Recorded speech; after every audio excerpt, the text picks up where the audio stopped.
Halo teman-teman, jadi di pagi hari ini kita mau melakukan Bandung Short Trip karena hari Kamis tanggal 28 September 2023 itu adalah tanggal merah. Jadi anak-anak udah pada request, bahkan anak gue yang paling gede si Gerard itu udah cerita-cerita ke ibu guru dan ke teman-temannya kalau kita mau ke Bandung. Padahal di saat itu kita belum ada rencana ke Bandung. Di perjalanan kali ini kita berangkat jam setengah 5 pagi, jadi jam 5 itu kita kira-kira udah sampai di tol MBZ. Tol yang sangat membantu ya teman-teman, karena sekitar 38 sampai 40 kilo itu kita bisa lewatin jalan atas, yang artinya kita bisa skip dari mobil-mobil besar. Cuman tol ini tuh agak bermasalah karena tol ini tuh agak bumpy ya kalau buat teman-teman yang pernah lewatin. Buat teman-teman yang udah tahu gue, memang gue tuh orang yang nggak bisa tidur cepet ya, sekalipun udah tahu besok mau berangkat pagi. Jadi kemarin gue baru tidur sekitar jam 1 atau setengah 2 malam, tapi jam 4 udah harus jalan. Jadi di rest area ini gue berhenti sebentar buat beli kopi seperti rutinitas di Starbucks rest area. Jangan lupa untuk cek juga nih, pasti ada promo di aplikasi Starbucks, dan bener ada 50% untuk beli kopi venti, lumayan ya teman-teman ya. Jadi di sini kita istirahat sebentar, lalu kita beli cappuccino ice. Lumayan karena ada diskon, jadi harganya cuma sekitar 34.000 kalau nggak salah untuk ukuran venti. Jadi bisa beli satu untuk kita bagi-bagi sama keluarga di mobil.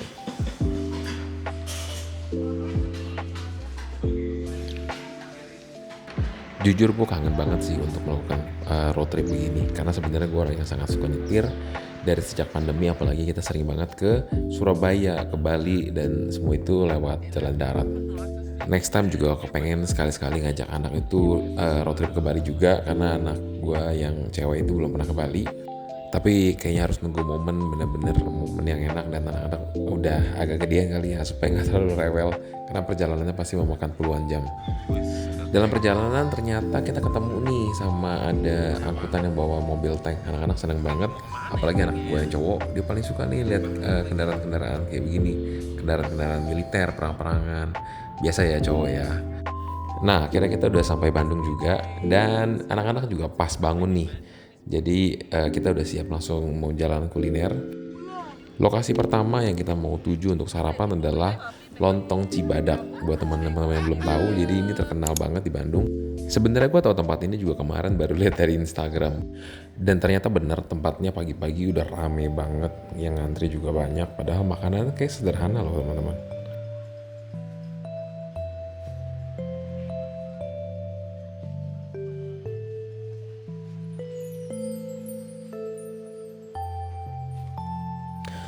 Di sini ada beberapa jenis lontongnya. Ada yang lontong isi ayam, ada yang isi oncom, ada juga yang lebih ke manisan gitu ya.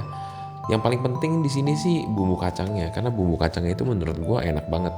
Dia nggak terlalu pedes tapi gurih gitu ya, dan dia ngasihnya juga nggak pelit.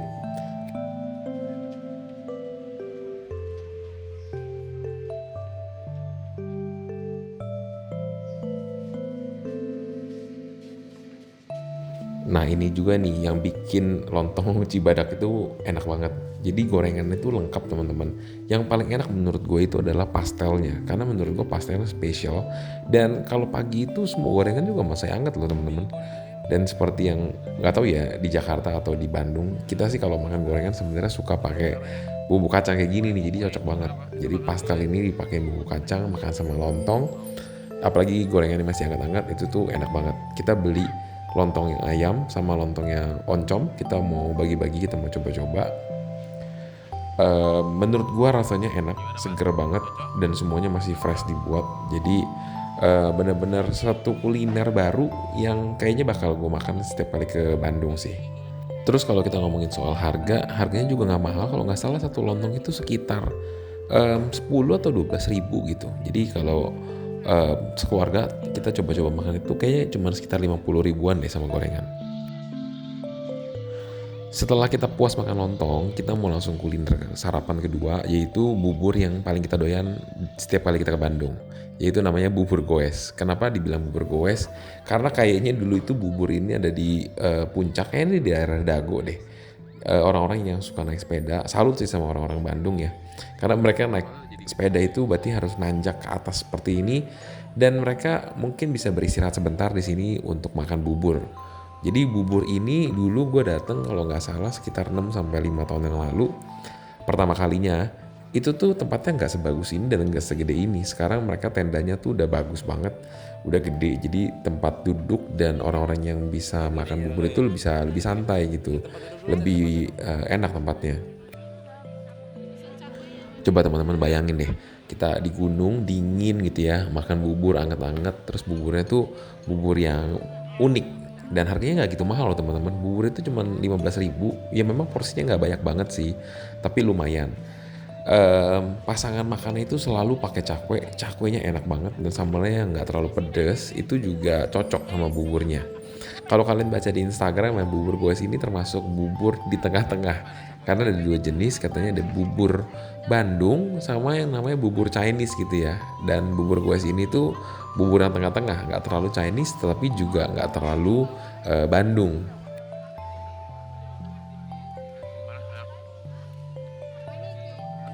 Karena trip kali ini juga kita bawa mertua dan dua ART, mereka juga baru pertama kali dan mertua tuh pada doyan banget. Mereka bahkan sampai nambah gitu ya. Jadi seorang makan 2 mangkok. Ya maklum sih memang buburnya juga nggak terlalu banyak, tapi berarti cocok sama makanannya. Nah ini juga yang paling spesial adalah cakwenya. Cakwenya itu udah di stand sebelahnya gitu. Gua nggak tahu ini mereka yang punya sama atau enggak.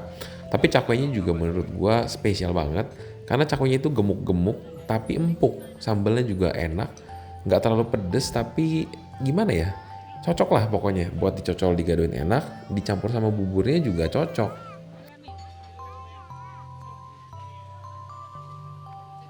Nah, buat teman-teman yang suka minum hangat-hangat, di sini juga disediain gelas-gelas kecil aluminium kayak gini nih teman-teman. Jadi teman-teman bisa tinggal ambil aja kalau kalian suka.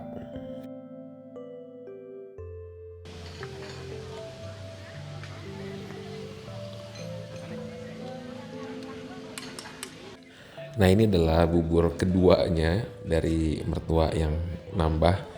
Di sini juga dijual ya teman-teman. Kalau mau pakai ati ampla dan ati ampla itu juga empuk, nggak keras. Spesial sih menurut gua ya. Ini benar-benar bubur recommended buat teman-teman yang ke Bandung.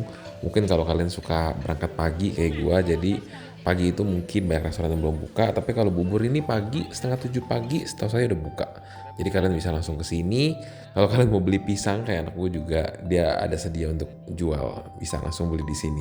Dan anaknya juga tempatnya nggak terlalu jauh.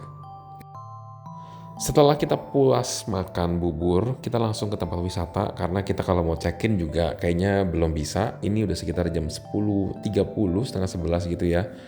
Masih di daerah atas juga. Kita main ke namanya Floating Market. Tempat ini tuh tempat yang menarik menurut gua karena tempatnya ternyata gede banget dan fasilitas buat anak-anak bermain itu banyak. Spot-spot foto juga banyak. Kalau di sini kalian lihat juga ada go-kart yang secara luas itu cukup proper ya. Jadi kita bisa keliling-keliling. Kalau ada bawa anak yang suka foto sama binatang, kalau mereka berani gitu ya, itu juga disediakan. Harus bayar sih, kalau nggak salah foto bersama burung merpati dan iguana itu sekitar 15.000. Tapi ya lumayan lah buat pengalaman ke anak-anak. Dan ini adalah voucher masuknya. Voucher masuknya itu seharga 35.000. 35.000 ini bisa ditukar untuk minuman, sekalipun minumannya itu minuman kayak kopi, teh gitu ya. Itu ya oke lah. Dan tiket masuk itu juga teman-teman buat dapat informasinya gitu ya. Itu nggak dihitung per orang. Dia nanya sih, cuman sebenarnya tidak terlalu ketat, tidak terlalu detail. Jadinya kalian bisa sebut aja.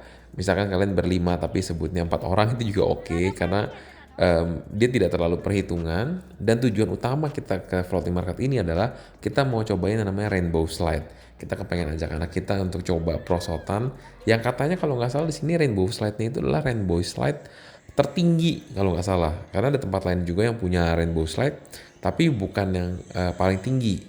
Dan kita ngeliat ini sih sebenarnya cukup menantang ya karena dia benar-benar tinggi dan antriannya ternyata panjang. Harganya juga masing-masing, ada yang untuk satu kali 30.000, ada yang bisa all day itu 80.000. Ternyata tapi dari sini kita jadi tahu untuk anak-anak yang masih kecil kayak anak gua ternyata ada batas minimum tingginya loh teman-teman. Kalau nggak salah 120 cm. Nah untuk 120 cm baru bisa naik yang rainbow slide yang tinggi. Kalau misalkan tingginya belum cukup, itu bisa main juga, tapi mainnya harus yang mini slide di sebelahnya. Nah kayak gini nih, anak gue yang kecil juga naik dan bisa ditemenin sama mamanya. Itu kalau yang nemenin gratis ya teman-teman ya. Ini pertama kali juga. Ternyata Rainbow Slide biar mini gini ya. Ternyata cepet juga loh teman-teman. Gue juga cukup kaget dan kali ini sekarang giliran gue yang nemenin anak cowok gue nih. Sambil bawa kamera nyobain pengalaman pertama dan di sini gue cukup kaget karena ternyata meluncurnya tuh kenceng banget. Nah kalau yang ini itu ponakan yang naik yang gede bersama dua ART kita ikut. Mereka mau cobain juga dan cepet. Ini ternyata jauh lebih cepet lagi. Gua sih jujur nggak nyobain, tapi kayaknya mereka seneng sih. Sekalipun mereka kalau disuruh naik lagi ternyata mereka kagak mau. Ini percobaan kedua dan sekarang anak gue udah berani sendirian, udah mengumpulkan keberanian dulu. Buat dedinya karena nggak beli tiket yang all day, jadi mau makan aja. Anak gue yang kecil ini tuh bener-bener suka es krim, dia liat es krim dan minta terus. Jadi ada penjual es krim juga di sebelah tiket counter yang kita mau beli tiket meluncur ke Rainbow Slide ini. Tapi menurut gue ya es krimnya ya gitulah, bukan es krim yang terlalu gimana. Agak terlalu manis sih menurut gue. Kita cobain beberapa rasa, ada yang rasa durian, ada rasa strawberry. Tapi ya gitu, bukan es krim yang direkomendasi lah secara rasa.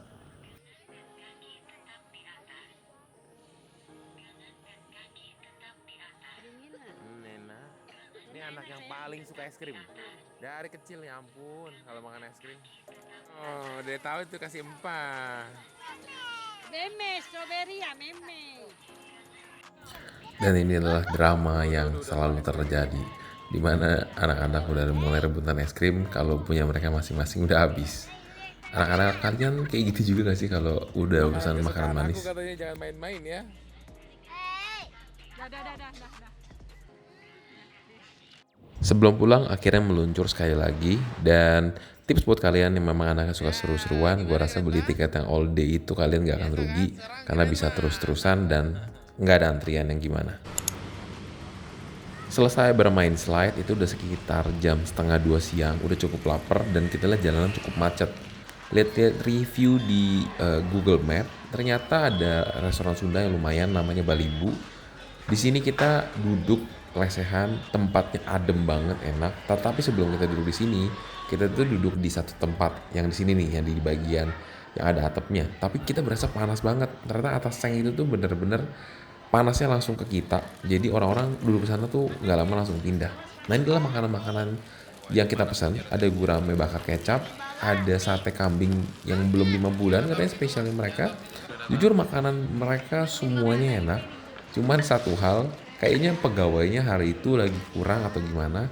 Jadi makanannya itu sebenarnya semuanya udah agak setengah-setengah dingin gitu ya. Harganya sih oke, nggak terlalu mahal. Tapi udah dinginnya itu yang bikin kadang-kadang kenapa begini? Berarti makanannya udah jadi dari tadi, cuman nggak langsung diantar.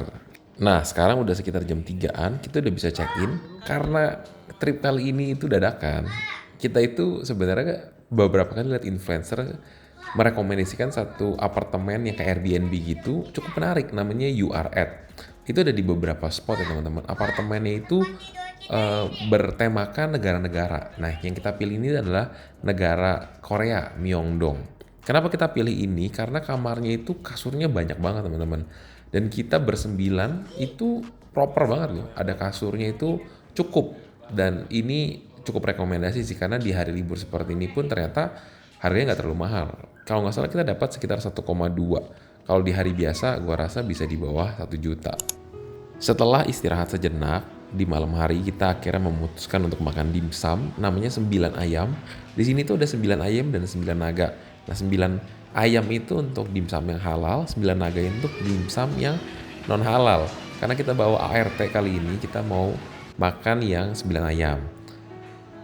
Tapi yang kerennya di tempat ini itu adalah parkirannya teman-teman. Tempatnya itu di Pasir Kaliki yang teman-teman tahu. Mungkin kalian pernah beli Prima Rasa di daerah sana yang cukup gede. Daerah itu kan cukup macet ya dan lahannya itu memang sempit. Dia bikin parkirannya itu yang bisa naik ke atas gitu loh parkirannya. Keren ya teman-teman ya. Makanannya sih overall menurut gua biasa sih. Buat gua orang Jakarta mungkin lidahnya lebih cocok ke dimsum Wing Heng.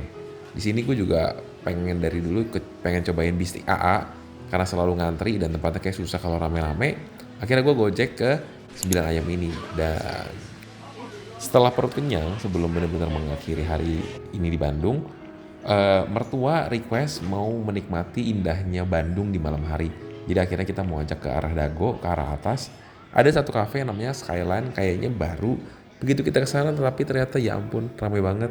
Kita benar-benar nggak dapat seat. Akhirnya kita harus pindah ke resto di bawahnya. Ini resto The Valley kalau buat teman-teman yang mungkin udah pernah. Lumayan bagus sih, tapi restoran ini karena sudah hampir 22 tahun kalau nggak salah ya. Jadi ya oke lah, tetap menyenangkan.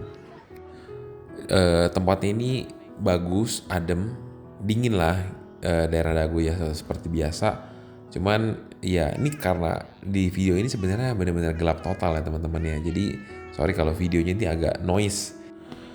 Memang kalau ke Bandung nggak kayak daerah Dago di malam hari itu kayaknya ada yang kurang sih saya juga. Karena kita udah kenyang, jadi kita cuma pesan beberapa minuman hangat kayak wedang ronde dan brownies coklat pakai es krim buat anak-anak. Ada pesan pisang goreng juga. Overall enak dan cocok banget untuk menutup hari ini. Jadi sekian dulu untuk short trip Bandung hari pertama. Ditunggu untuk video keduanya. Dan semoga video ini bisa bermanfaat. Dan thank you buat yang udah nonton. Sampai jumpa di family vlog berikutnya. Bye-bye.